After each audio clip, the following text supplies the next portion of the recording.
great. So yeah, welcome guys. I'm going to give a quick overview here of KODK. Let me just share my screen. So ticker symbol is KODK. This is Eastman Kodak. Like 2 decades ago, 3 decades ago. I mean, this is the company that was known for what cameras and film. And as you guys say, they've turned around the business. So I'm curious to know what they've done to turn it around. All right, great. So going to do a quick overview, then I'll turn it over to Mike, long investors. And I just want to preface this with Jonah. The reason I brought this to you was because I know you missed most of that run in air, AEHR. I got that from like 250 to 25 as a 10 bagger. And I don't contact you often and push names on you, but I'm like, I have such strong conviction in this. I don't want you to miss this, Jonah. I don't want your subscribers to miss this. So that's why I thought of you. And here's a quick high level thesis on KODK. I don't want to talk about the story trading method too much here, but we look at like 4 pillars: sentiment, catalyst, fundamentals, and technical. So I'm just going to give you 4 slides on those. So what's the catalyst? Why did I get interested in this? It's because right after earnings on March 15th it was, right after earnings and right after the 10K was filed, Director Kennedy Lewis Management bought 2.7 million shares on the open market. And that raised my eyebrows and I got real interested. A couple days later, another director bought 17,500 shares. And then a couple days later, a 13D was filed, which says their stake had increased from 1 million to 6.3 million shares. You can see they're representing a 7.8% stake in KODK. And you can see that price action on the chart, by the way, that they did that all in like 1 or 2 days. It was pretty amazing. Massive, massive insider buy. So, everyone knows the history of the chart and the meme move it made from 2 to 60. So it's been on my watch list. And when I saw that insider buy, it raised some eyebrows. Now, never mind the title there. There's a typo. So I did a little research. I'm like, well, what's going on? Why would the insiders buy? There was nothing obvious in the press release. There's nothing obvious on the website. So I said, all right, maybe there was something said on the conference call. So I dug into the conference call, and on the conference call, for the first time ever, they've mentioned these 4 new business initiatives. And the first one being EV batteries, right? They're talking about that they've been working quietly for the last 2 or 3 years on a coating technology for EV batteries and fuel cells to make them more efficient. And now they're talking about going into production. They also talked about 3 other business initiatives, light blocking technology, transparent antennas, and reagent manufacturing. But really what caught my eye, Mike may have more to say on that. I was like, wow, maybe this is why the insiders bought. They're moving into EV battery technology, and they're quietly releasing this in a 10K, and 2 days later, the insiders are buying. So that's what piqued my interest in this. Now, subsequent to that, before I get to just a high overview of the fundamentals, subsequent to that, Mike is going to talk about what we found out about potentially another huge reason as why the insider is bought that might be even more compelling than the EV battery. So something that could be worth like $10 a share to KODK. But let's talk quickly about the fundamentals. I don't like to invest in stocks with poor fundamentals. So over here, you can see on the left-hand side, the EV to EBITDA ratio at 0.5, EV to EBITDA at 6.8, EV to revenue of 0.5. You can see institutions have been buying. That's the orange line. They've been covering their shorts. That's the purple line. So all of that from a fundamental perspective looks good. And again, the technicals look great. This is a chart from my colleague Rex, who's looking at this and thinking this could pop. So there's actually a lot here. That's just a high level overview of why I found out about this, because of the massive insider buying and that new EV business. But man, Mike has done a lot of due diligence on this and has got the mother load of information. And I've been able to validate a lot of what he's been saying. So I'll chime in when I need to, but Mike, take it from here. Thanks, Ben, for the introduction. Let me share the short version of my thesis here. So I actually have about 35 pages, believe it or not, that I've written up in the past 96 hours. Now, granted, 20 of those pages are sources, just because I like to drive from facts, not speculation. And so I wanted to make sure I note also from a legality perspective, where my sources are coming from, filings, downloaded white papers. After you register, you can download these white papers and whatnot. And but it became a bit of a quest for me because the new CEO, he pounds the table that he won't spend money, won't invest money unless it's customer driven. So when I saw what does Kodak even do these days? So they drive 1 point so this is the first time in several years that they've increased top line growth. So 1.5 billion in revenue, but it's mainly from printing, chemicals, advanced materials are the drivers. So they made an agreement with Microsoft, I believe it was last year, or within the past 2 years, for this Prinergy on-demand cloud platform. They do printing packaging for different manufacturers of products. Some of the boxes you probably see in the grocery store, packaging of different sort. But I didn't really dive into their old business because honestly, I felt like the investments being made aren't being done because of print technology and for what they've done in the past. I felt like there had to be more for them to make these investments.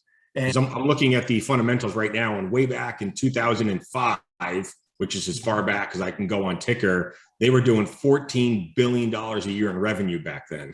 So, yep. I mean, I assume 80% of that business or 90% of that business is gone, right? That's right. So they restructured in 2012 and 13. They went through restructuring.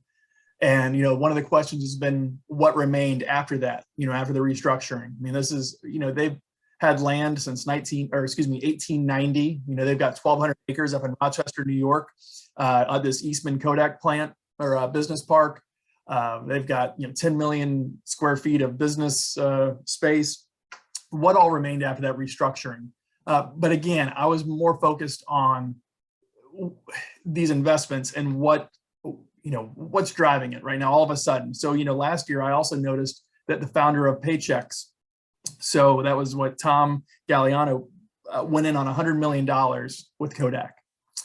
And that put one of his colleagues, or maybe him, on the board of directors. That was sort of the caveat with it, is that we put someone on the board, right? But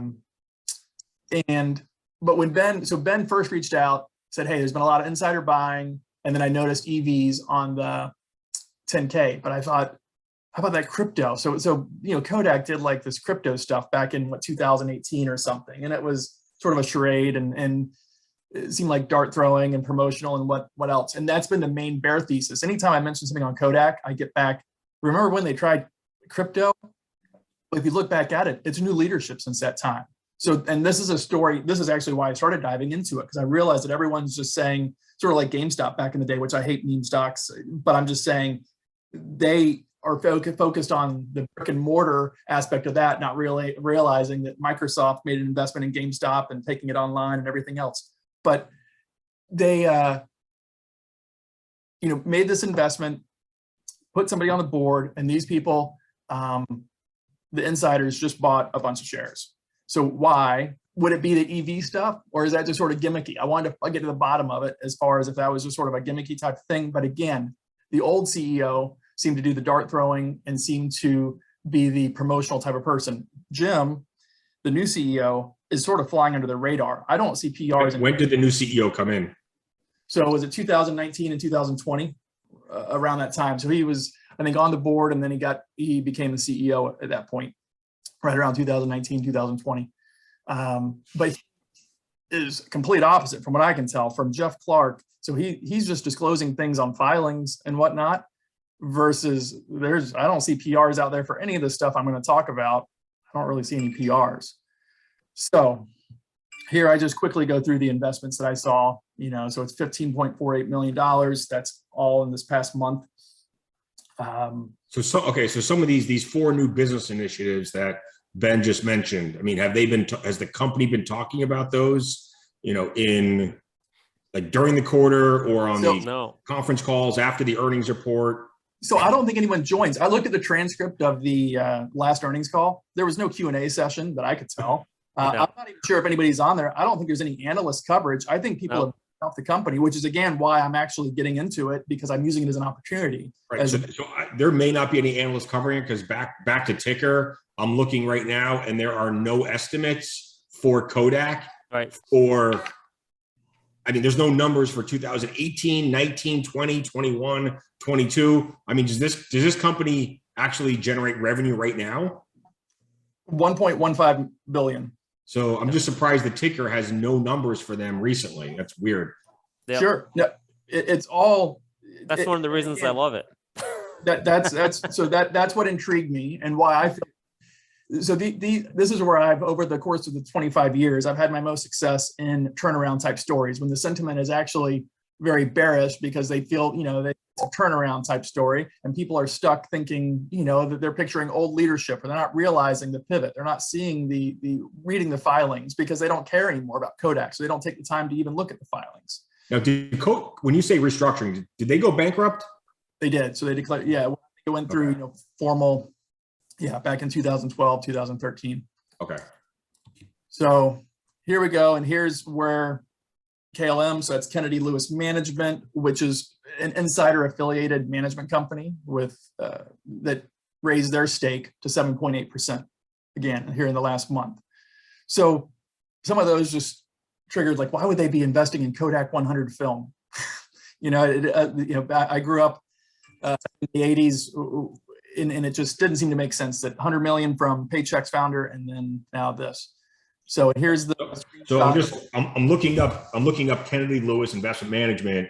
So it says Kennedy Lewis targets event-driven and opportunistic financings across public and private markets, chiefly focusing on performing and stressed.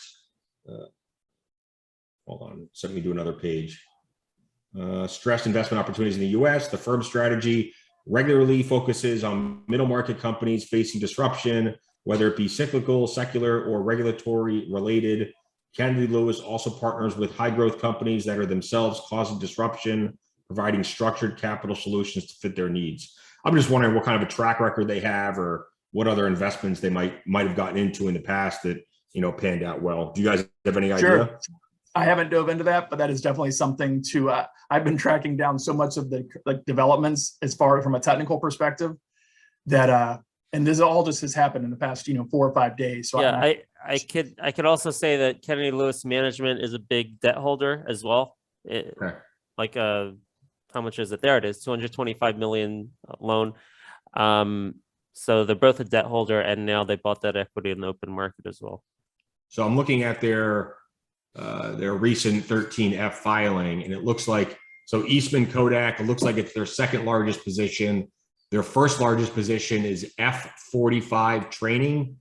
I think that's a fitness company that came public last year via SPAC, and it looks like they have a lot of SPACs in their portfolio. So interesting. So you can see on my screen here, I have where the Paycheck's founder invested the 100 million last year. And that's through his investment company, Grand Oaks, and they'll have a board of directors at that point. So, then it goes into their arguments. The CEO is too promotional. Cryptocurrency, I've received that message so many times, direct message, and so I have to explain that's old leadership. I get it, but that only adds to my thesis that people are misunderstanding what's with the future of Kodak, and they're not really giving it any credit. Okay, so let's talk about the good stuff. Let's talk about why you guys like the company. All right, so into why these investments were made. Potentially, I noticed that the new CEOs have gone from 541 million net loss to 24 million net income here in the last year. So that seemed fine. Cleaned up balance sheet, reducing that debt by 294 million in 2 years. And now they have 362 million in cash. So he's working to clean up the balance sheet, but it didn't seem, you invest more for the future versus that wasn't enough to me to justify, making a further investment in the company, right? So Ben noted the EV batteries when he reached out to me. And then I noticed they, subtly disclosed they're moving into production of EV batteries together with with a battery developer. And I didn't see the stuff. Do you have the on language? I think it's real important to read. Sure, I've got There it that is. down here. There. I That have one. it all. Right. Yeah. Yeah, I think it's real important to point out the language of this on the 10K, not only the EV batteries, but the three other segments. Clearly, these are initiatives that they've been working on quietly for a few years. And right now they're inflecting to production. And that's a huge turning point, like where that's why I got into air at 250, because that's exactly what happened, is that they were working on the semiconductor business for EVs as a pilot for years, right? But why did I get really bullish at 250 was because there was, in that case, they did it with a press release. Here, it's hidden in the 10K, right? So they're being sneaky about it. And I think the reason they're being sneaky is so that the directors combine the open market. But here, it's the same thing. It's saying we've been testing this as pilot for the last few years, and now we're moving into production. And it's the same thing with all of these four segments. A very important turning point of these four business segments that are actually going into production, high scale production. You guys reached out to investor relations? They're a very quiet company, and I was able to find someone at Kodak, I can't say who basically told me that the CEO's not promotional. They don't really have a IR department, but this person was very much in the know in what was going on there. And what he did tell me was that basically everything that Mike is presenting to you today and everything he's been posting on Twitter and I've been posting on Twitter is accurate. I can tell you that. So I have a lot of conviction in the story we're telling right now based on that discussion I had with someone at Kodak.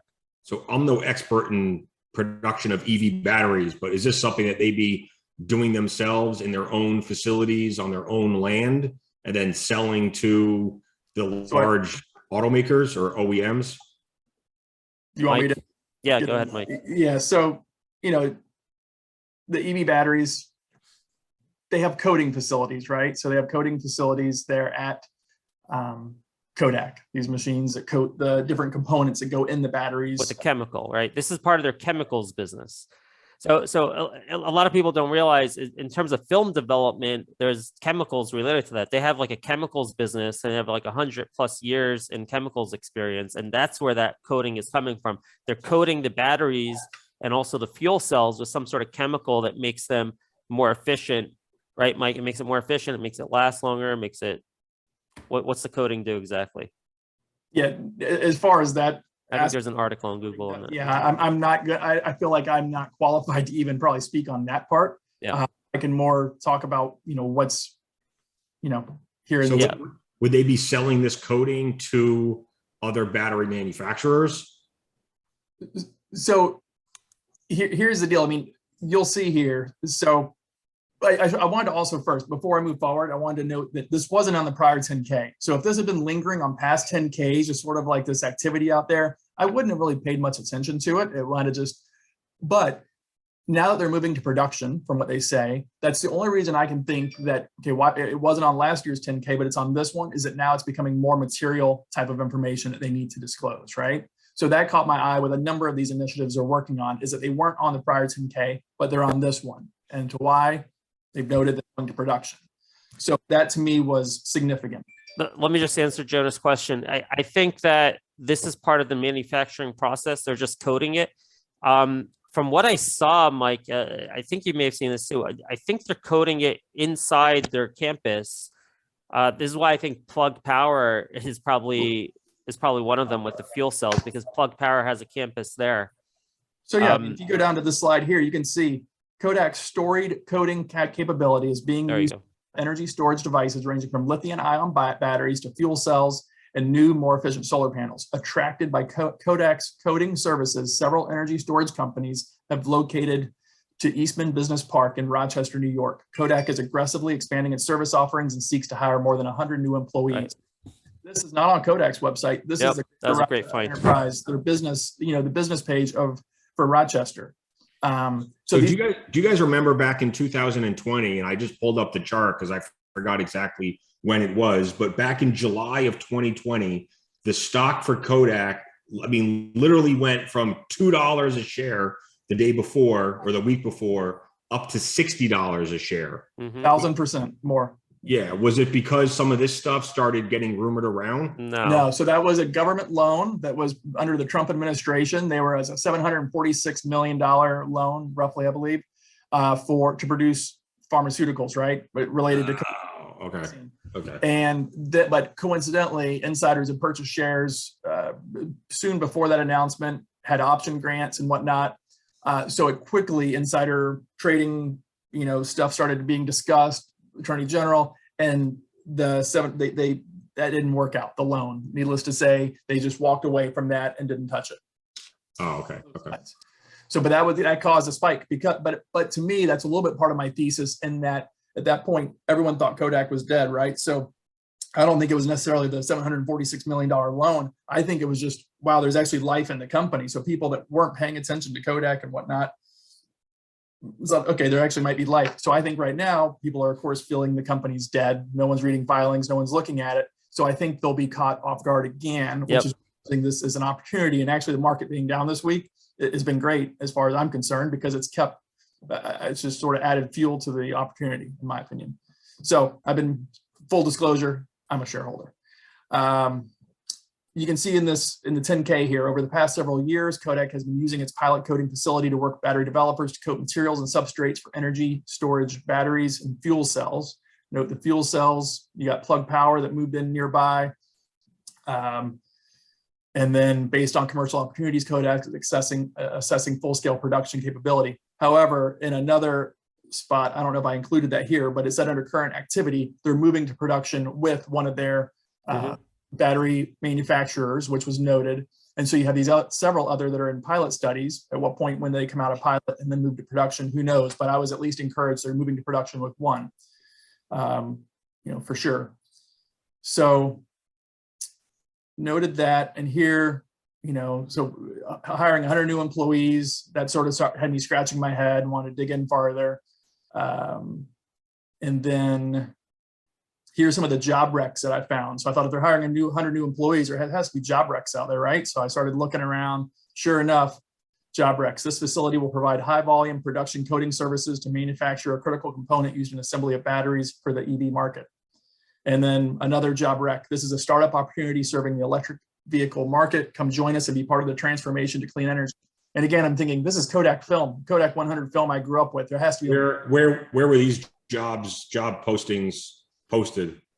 I found them, like on Indeed and the typical sort of, you could probably search for them right now. I have screenshots here. Just again, I wanted to try to stick to facts, and here they are. Here's the job hirings or job postings.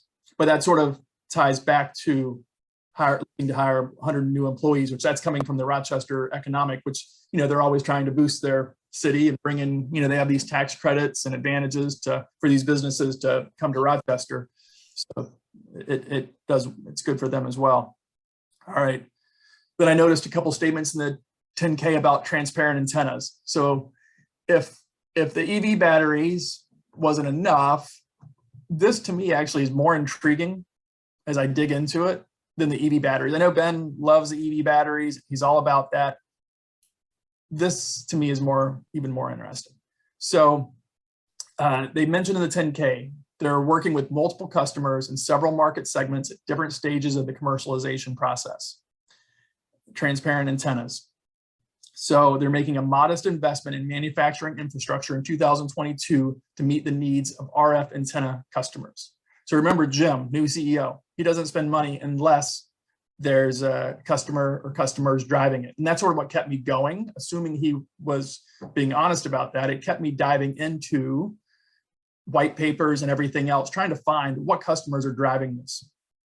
And that's where, as I got into it, and it says Kodak is working, I read that part, modest investment.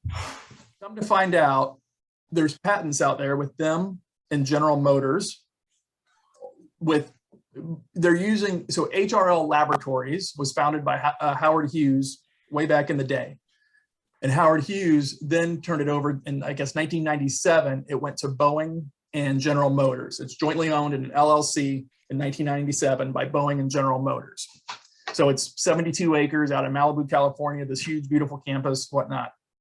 And come to find out that there's white papers out there working with Kodak to print film on windshields. So they have this, so here's in the transcript. We're excited to introduce transparent antennas, leveraging our proprietary copper microwave technology and high resolution printing expertise. It will allow us to manufacture transparent antennas for the automotive, commercial industry, and other applications requiring excellent radio frequency and optimal performance. So I mean, I don't know much about antennas. I mean, obviously growing up, we used to have those ugly metal antennas, you know, coming out of the, I guess, the hood or next to the hood. Right. I mean, where are antennas nowadays? Do you see them? Absolutely. So I thought the same thing. And in fact, I told someone yesterday, I said, remember the big metal things? And I said, now look on your car, shark fin. So there's a little shark fin back there. On most, go to the grocery store parking lot and look, probably 90% of the cars have these shark fins on them. But those, however, from what I'm reading in the white papers, those are becoming difficult to use because of all the different changing technologies. So you have 4G, you have 5G, different, that it's no longer makes sense to have it in that little shark fin. So they've come up with a solution of transparent antennas. It sort of just blends away, you don't see them, and you can have all the different, you know, whatever you need from a technical perspective in there, but it affixes to the glass. So this is from a white paper. Learn how, and you can download these. You can register on the website on, I believe it was Kodak's website in this case. Because you can look on HRL Laboratories, the GM Boeing company, and find papers. But I believe these came from Kodak papers. Learn how Kodak and HRL, with General Motors initiative and transparent antennas for automotive applications, have advanced transparent antenna technologies. Now they mentioned 4G here, but in the latest ones they mentioned 5G. So you know it's moving along. Here's another screenshot here, but then it gets into the white papers how HRL, GM, Boeing, they went through several different trying to figure out how to make this work. They say they ended up with using a very fine copper mesh fabricated by Kodak with their roll-to-roll process that can produce the mesh antennas that the way newspapers are printed. But it will go on glass, as from what it sounds like. So the way I'm interpreting it is that since they call out the shark fin antennas and now they're printing those antennas on glass, it would basically be to replace those shark fins. The way, if you were to read through these articles, that's certainly the direction it seems. Okay. And then you have patents here. So you can see at the end of 2019 and in now the end of 2020 and end of 2020 here. So in the past, 18 months or so, GM and Kodak have taken out patents on this. Kodak for the manufacturing, GM, I believe, for the design. Is there have you seen any patent filed for their EV battery coating? Honestly, I didn't even look for that. Like I say, I've really been more intrigued by the transparent antennas for whatever reason, just because I think EV batteries, I feel like there's other competitors in that space. Transparent antennas, I'm not so sure that space is quite as occupied. So is the transparent antenna, is that a joint venture with GM? Not sure. I mean, they're certainly, they have patents in conjunction. They're working with HRL Laboratories, which is owned by Boeing and GM. They work with other companies as well, that HRL Laboratories, even though they're the sort of the research and development arm of GM and Boeing, they have, all kinds of defense clearances and whatnot. They can work with all different kinds of companies, including, government type organizations, military and whatnot. I mean, is part of your investment thesis the possibility that GM purchases Kodak? It's not. No. No, it's not. Though one of the thesis you'll see is their pension fund. They're over budgeted. So they have a overfunded $1.2 billion overfunded pension fund as it stands right now, which we'll get into that towards the end. But that would play into the thesis that if someone wanted Kodak, they're getting a good bang for the buck. How would I'm wondering how a pension fund even gets 1.2 billion overfunded, since it seems like most are underfunded. And so it's evidently growing from what, so full disclaimer, again, I'm more on the tech side looking into it here, but Ben and I spoke to somebody that knows pension funds better than I do, and they said it's actually that's rising right now and continues to rise as rates rise and the liabilities on it decrease. The actual asset value increases as rates rise. So it's actually could potentially even grow. Yeah, and if you look up, we had some collaboration on that in the storage trading community. There was someone who found like some LinkedIn profiles of people who run that pension fund at KODK. Person who heads it up, very impressive background. And this is actually one of the things they take pride in. They just have an excellent management of their pension fund, and they've been very fortunate that way. So yeah, I'm gonna give like some my summary thoughts at the end here, because I'll leave it for the end. But go ahead, Mike. All right. So yeah, you got the patents on the antennas, and you got the EV, you've got fuel cells, but there's more from what I could find. Disclosed in the 10K, they're building a $20 million facility for reagents. And those are sort of the chemicals that react with. I'm not a scientist, but it's not pharmaceutical grade, though you'll see here that they're looking to go that direction with this investment. We're currently in the process of building out a clean room manufacturing facility and plan to pursue FDA certification as a CGMP facility. You plan to utilize a new capacity to manufacture limited volumes of testing reagents for the healthcare industry. I feel like it's somewhere they mentioned like the goal eventually was pharmaceuticals, but let's scratch that since it's not on the slide. I don't want to speak to speculation. But they're at least building this facility. And to me, again, thought back to Jim, why would you be investing $20 million in this facility if there wasn't a customer or customers driving it?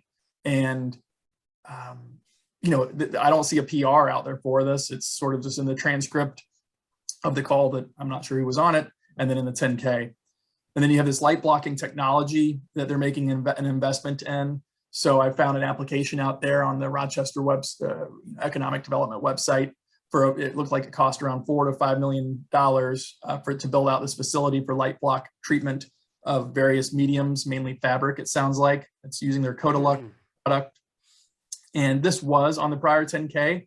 So, I'm not sure how long this has been in the works, but it does look like they're going to production in it as well. They call out 2022 is when they plan to come online and start supplying product. That they've had significant interest in KODK's product from major hospitality businesses. And this is for light coating technology, which I'm picturing curtains in hotel rooms or whatever else potentially, but I don't know other than major hospitality businesses that they call out here. So I want to dive into that more, but the transparent antennas and EV sort of had me intrigued a little bit.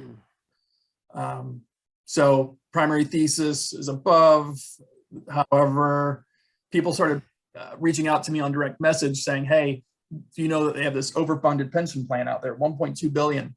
What does it even mean to the company though if it's overfunded? It's not like the company can pull that money out for their own benefit, can they? Yeah. So yeah, well, okay. So that's what we're finding out, that they actually can be monetized. In fact, the street.com real money author picked up on it yesterday, and he put out an article. There's an article. This is the first coverage I've seen of any of this stuff was yesterday, the street.com real money. And he mentioned the overfunded pension plan as well, which could be monetized to the company's advantage. And it sounds like in a worst case type scenario, it's like using an M&A type transaction. So when you go to do a merger or acquisition, this is an asset that's sitting out there. And so if a company has an underfunded pension plan, as they acquire people, there's actually articles out there I found where companies acquire just for the pension plan because they have an underfunded pension plan, say by $1 billion, they find an overfunded one, they acquire that company and for maybe a bit of a discount or whatever, and now it funds their underfunded pension plan. So it's certainly a line item as they go to the. But Mike, not only that, from my understanding, and I have an article I've been sharing and share it with you, Jonah, you can transfer the pension fund to an insurance company to manage, and then that you'll get a cash payment from that insurance company. In this case, they're estimating it could be $8 to $10 in cash that they could get if they do a transaction like that. The stock's at $6.50 right now. So the pension fund alone, if they do that type of transfer, you could add another $8 a share that could maybe be given out as a special dividend or something. So there's tremendous value there. And as I said, I did talk to someone at KODK who actually two people. I talked to someone who in the past has been in touch with KODK management like 2 or 3 years ago. And back then they acknowledged about the pension fund not only being overfunded, but that they also acknowledged that you can monetize it and that they were at the time possibly looking into it. And now I directly spoke with someone at KODK who is again verifying the story that we've been tweeting out with the $1.2 billion and referred me to some transactions that in the public markets were done that a way to monetize it, which is what I was talking about with the insurance companies. So how much cash does KODK have on their balance sheet right now? 362 million. Yeah. Do you have any debt? Yeah, what they do. They do. Now they reduced their debt by, I want to say 262 million in the past 2 years. So he's cleaned it up some, 266 million. But one thing I want to note also about this pension plan is that normally you would have huge tax consequences on the, if you did a transaction like this, you would have tax consequences. It's tax. However, the source that I spoke to said that would be of little concern in this case because of all the net loss carryovers that KODK has. It would essentially offset those in this, as it stands today, the net loss carryovers would offset that. So that's a little concern to him, what he was saying. I'm looking at their numbers right now. So they did 1.15 billion in revenues last year. Income losses. Okay, so they lost money. I mean, not surprising. I'm just trying to get the balance sheet. Okay. It looks like their net debt's probably around 100 million because I see the enterprise value is 605 million. But yeah, if you look again at that EV to revenue ratio or EV to EBITDA ratio, it's very low, very low. So I think there's a ton of upside here. Why would the directors put in all this money into the market? I think it's got to be because either they have a plan to monetize this pension fund, which will add like $8 of cash to the stock price, and or these 4 new initiatives, which are all going to production. I mean, there's so many irons in the fire here. And I think someone could make the argument of, hey, they're unfocused. What's going on, right? But when you look into the assets here and their revenue, you realize this, to me, looks like a multi-billion-dollar conglomerate company right now. That's what it looks like. It's not some little tiny small cap. I know, but if you just look at the market cap, it looks like a small cap and people are like, oh, it's not a pure play. What are they doing? They're in EVs or antennas. They don't have focus.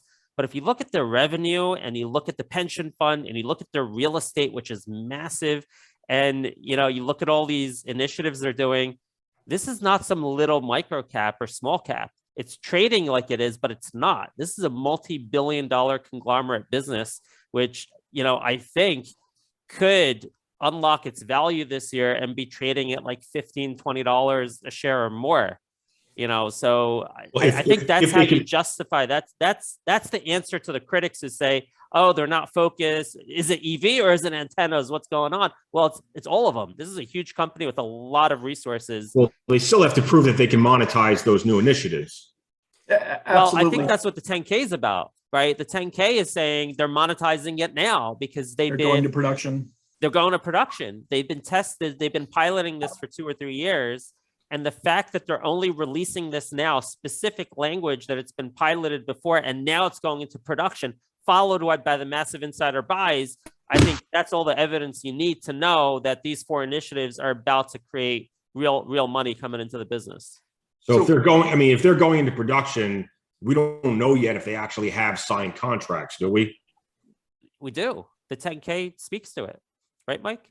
Well, they say they're going to production with a battery manufacturer. So, knowing the CEO, that's a contract. That would go against everything that Jim's saying, that he doesn't spend money unless there's customers in hand. So he would be doing everyone a disservice. Right, and they talk about specific numbers of how many million square feet of that coating that they're doing now and how much they can scale up to. So To me, that's One thing- obvious.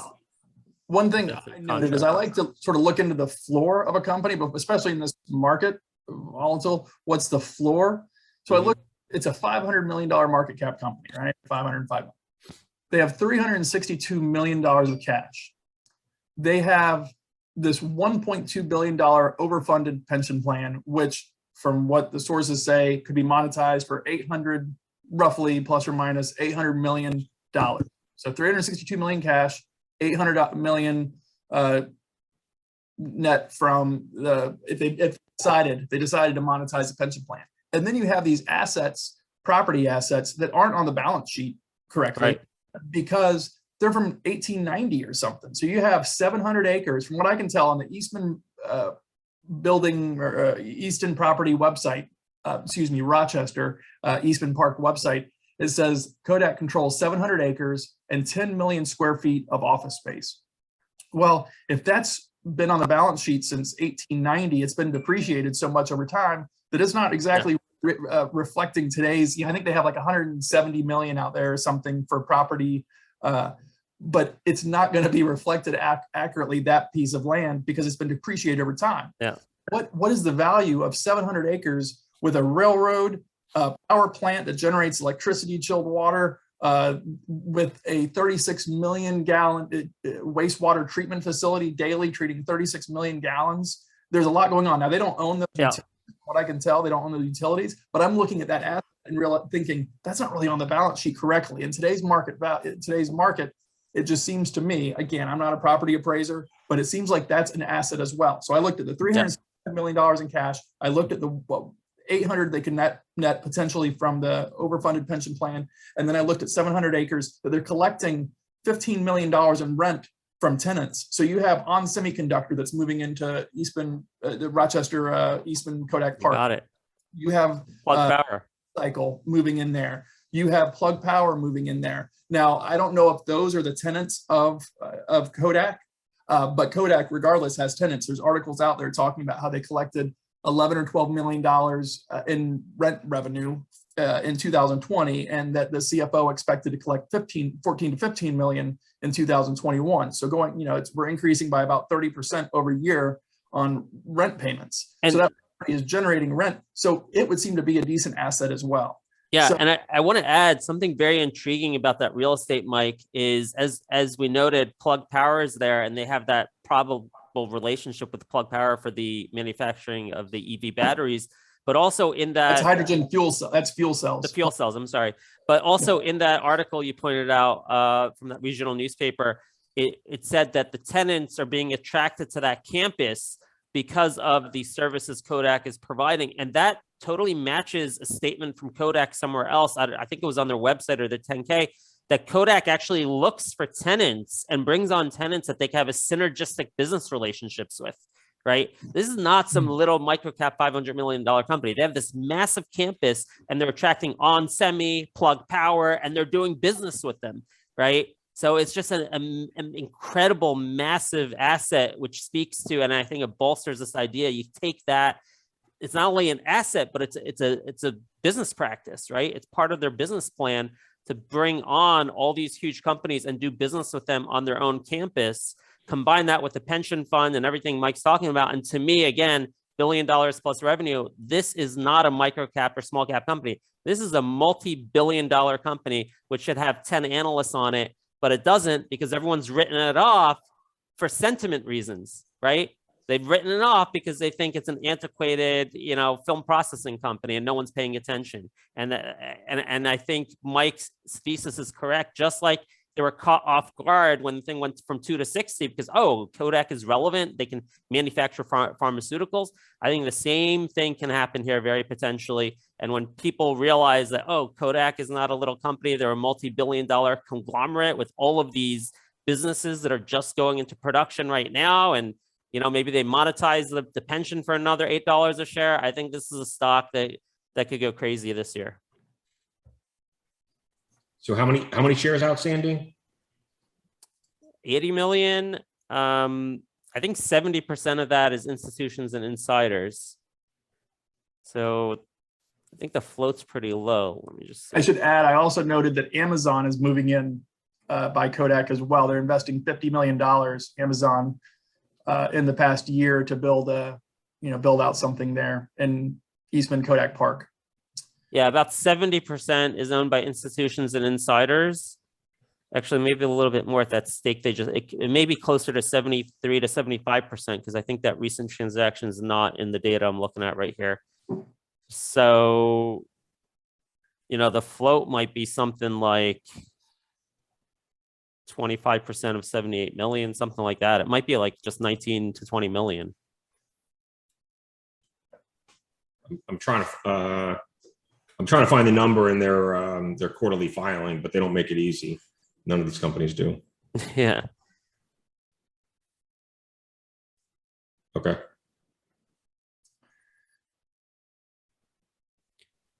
So, and I think that's why you were able to get that squeeze from $2 to $60, because even now, how many shares are short right now?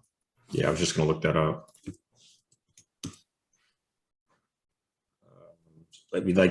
I'm seeing 11.5% of the float is short of the float, but I think that float number is wrong.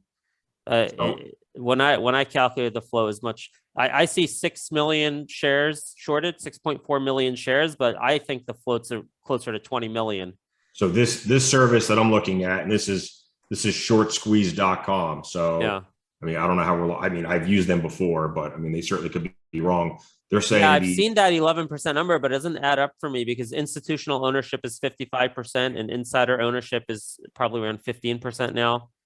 Does any of that take into consideration, again, KLM increasing their stake to 7.8% in the past 3 weeks? Yeah, I'm adding a few percentage for that because it doesn't move. The data I'm looking at is still at 11.4%. It's been stuck there for a while, insiders. So you'd have to add, I don't think you can add the whole 6%. I think because some of that's convertible debt that's being calculated. So if you calculate only their equity portion, I think it's more like 3 or 4%. So I would say it's about 15% insiders and 55% institutions. That takes you to 70%. So this service says 28% owned by insiders, 26% owned by institutions. The float is 55 million shares and 6.4 million of that is short. But maybe, I don't know. I think it's tighter. So that's 11%, but I think it's going to be tighter. But yeah, that's part of the reason why you saw the stock able to short squeeze from 2 to 60 last time. What was when you got into air last year? Did they have a big or a decent short interest as well? I don't think so, but I'll look it up right now.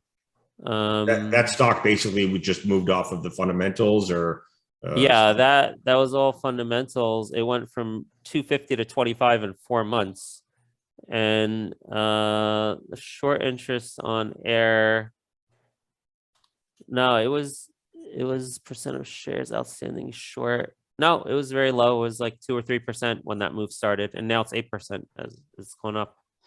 Okay, I got to wrap up in a few minutes. So, Ben, do you want to give your closing thoughts, or Mike, did you have anything else you wanted to share? Yeah, I appreciate the opportunity to share with you, but sort of thesis. Yeah, I guess my closing thought is, hey, this is my largest position right now. It's my largest initial investment ever. I want to give the caveat, though, that the market's kind of rough right now, and I think that's the biggest risk, right? If for some reason we get lower lows in the market ultimately, or if there's a recession or something, then obviously things may not work out. But I have so much confidence from that huge insider buy that just happened, and also what we're learning about the pension fund. I have a sneaky suspicion that the insider buy has a lot to do with that. And you may wake up one day and find that $8 a share is added to the stock because they decide to monetize the pension fund. So yeah, I'm a little worried about the market. You got to manage your risk and, just be careful out there. At the same time, I mean, Kodak's been in a bear market for how many years, sitting out there. So they've been doing their own thing in a bear market at their own level, versus now, who knows if it seems like people are already discounting the company significantly as it stands. we'll see. Anything else? It's all for me. Hey, the other thing is I'm going to be at your Vegas conference. So if you're watching this, make sure to sign up for the conference with Jonah Lupton. And my plan is to make so much money with Kodak by then that I'm going to be sponsoring the after hour party with Jonah, get some free drinks. Last time I made so much that morning, that day in Orlando on Friday, like air went up like 20% that day and I was feeling great. So I like sponsored drinks for everyone at the hotel bar. So I'm planning to do that again when Kodak is gonna, go up a few dollars here in the next couple of months before the conference. That's my hope. We'll see what I happens. hope you're right. I mean, in full disclosure, I bought 5,000 shares yesterday just for fun. So I hope you guys are right. And I hope this thing, I hope I do wake up one day and find it up 20%. That would be awesome. Okay. Well, thanks guys for jumping on. I appreciate it. I'll send this out probably sometime today or tonight to my paid subscribers, and then maybe I'll put it on YouTube sometime over the weekend. Sounds good. Thank you. Thank you for your time. You got it. Sounds Talk to you good. guys later. Mike. Yep. Take Bye-bye. care. See ya. Bye.